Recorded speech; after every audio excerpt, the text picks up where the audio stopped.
Saudara-saudara yang saya kasih dalam Tuhan Yesus Kristus, Rasul Paulus dipakai oleh Allah dalam Kristus untuk mengajar kepada kita bagaimana kita melakoni atau menjalani kehidupan bersama dalam hubungan seorang dengan yang lainnya.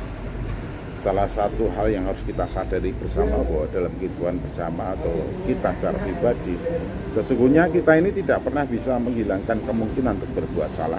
Dan teman-teman kita, sahabat kita, saudara kita, kolega kita juga dalam keadaan yang sama. Selama kita masih hidup di dalam dunia ini, kita tidak pernah bisa menghilangkan kemungkinan untuk berbuat salah. Lalu apa yang seharusnya kita lakukan apabila kita melihat ada seorang di antara kita jatuh dalam dosa? Dalam Galatia pasal 6 ayat 1 ditegaskan, saudaraku, apabila kamu melihat ada seseorang di antaramu jatuh dalam dosa, maka kamu yang rohani bertugas, bertanggung jawab menuntun dia kembali ke jalan yang benar, menuntun dia ke jalan yang benar. Jadi tugas kita yang pertama adalah menuntun orang yang jatuh dalam dosa atau berbuat salah itu kembali ke jalan yang benar. Ini tugas kita, bukan untuk hal-hal yang lainnya. Kalau kita tahu, kita sadar, kita mengerti, kita menemukan ada seseorang yang jatuh dalam dosa, maka tugas kita sebagai saudara seiman dalam kehidupan bersama adalah menuntunnya kembali ke jalan yang benar. Dan bagaimana cara kita menuntun ia kembali ke jalan yang benar? Yang pertama adalah dengan roh lemah lembut, dengan kelembutan hati, dengan tulus ikhlas, dengan sukarela, dengan sukacita, dengan ketulusan hati. Jadi apa yang kita lakukan tidak ada tendensius. Di balik itu tidak ada keinginan-keinginan terselubung dan tidak ada keinginan-keinginan pribadi. Tujuan kita pertama utama adalah bagaimana teman kita, sahabat kita, saudara kita itu kembali ke jalan yang benar. Wah, ini luar biasa. Memang itu tugas kita. Dan kita harus melakukannya dengan roh lemah lembut, dengan kelembutan, dengan keremahan, dengan ketulusan hati, dengan keikhlasan. Jadi tidak ada niat di balik semua yang kita lakukan untuk membawa kembali ke jalan yang benar, selain daripada orang itu bertobat dan kembali ke jalan yang benar. Dan dalam melakukannya dengan kelemah lembutan, dan dikatakan juga sambil menjaga diri supaya kamu tidak jatuh dalam pencobaan.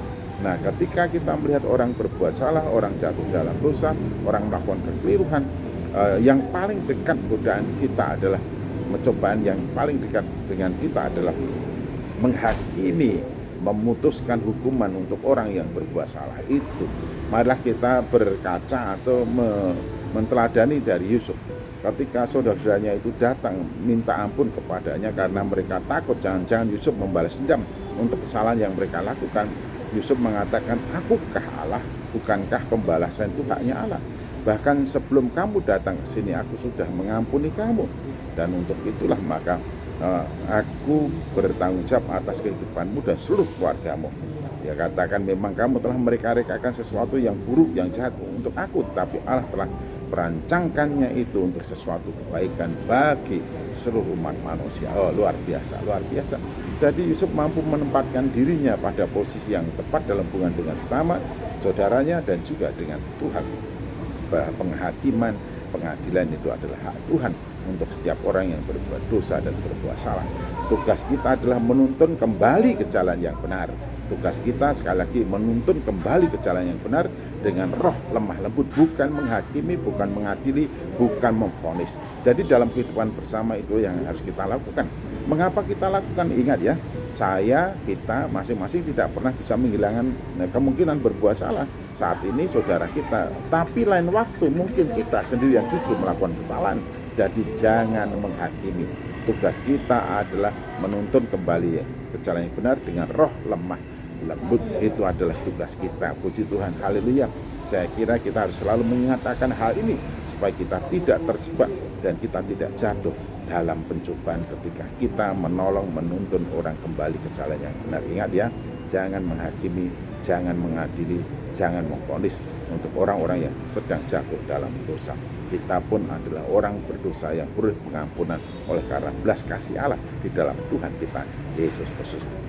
Allah selalu membuka pintu pengampunan untuk siapapun, dan kita bertanggung jawab menolong orang untuk menyadari kesalahannya dan bertobat, dan Allah membuka pintu pengampunan kepadanya. Alangkah bahagianya jikalau teman kita yang jatuh dalam dosa itu sadar akan kesalahan dan dosanya, lalu bertobat dan mengaku kesalahannya, berjanji untuk tidak mengulangi lagi. Jangan sesat dan jangan keliru. Tugas kita melihat orang yang jatuh dalam dosa adalah menuntun kembali ke jalan yang benar. Tuhan Yesus Kristus memberkati. Haleluya.